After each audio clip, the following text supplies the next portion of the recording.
Marcus Garvey. Grand militant de la cause noire, il a su redonner une identité et une dignité aux personnes de sa communauté. Il commence à travailler très jeune, dès l'âge de 14 ans, dans une imprimerie, mais perd son travail suite à sa participation à une grève de syndicats pour exiger de meilleures conditions de travail. Passionné de lecture, il nourrit son esprit avec les livres de la bibliothèque de son père. Érudit et autodidacte, il s'exerce à apprendre chaque jour 3 ou 4 nouveaux mots dans le dictionnaire. Il voyage dans différents pays et fait le constat des conditions serviles des Noirs. Bouleversé par la lecture de l'autobiographie Up from Slavery de Booker T. Washington, il est rapidement convaincu du rôle qu'il va devoir jouer dans sa communauté.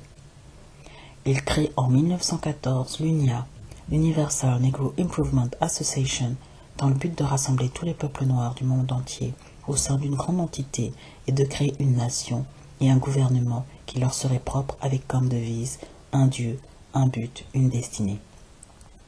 Il s'installe à Harlem à New York en 1916 et lance diverses activités économiques.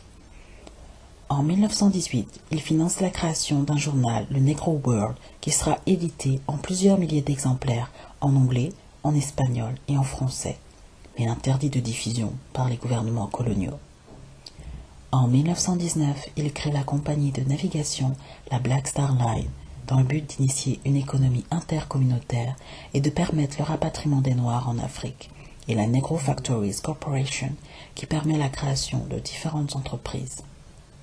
En 1920, l'UNIA devient une organisation très puissante et Marcus Garvey la cible de John Edgar Hoover, le futur patron du FBI, qui le considère comme l'un des leaders noirs les plus dangereux de l'Amérique. Cible de plusieurs attaques, il est accusé de fraude postale et condamné à de la prison en 1925. Libéré en 1927, il est rapatrié en Jamaïque et interdit de séjour aux États-Unis. Il meurt le 10 juin 1940 à Londres. Enterré dans un caveau des catacombes de l'église catholique Saint-Marie à Kensal Green dans l'ouest de Londres, ses restes sont ramenés en Jamaïque 20 ans après son décès, en novembre 1964, où des funérailles nationales sont organisées en son honneur.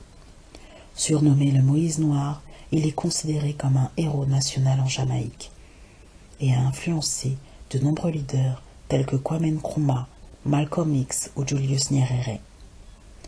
Je vais vous indiquer différents titres d'ouvrages concernant Marcus Garvey et libre à vous de les acheter, de les lire et de vous en imprégner.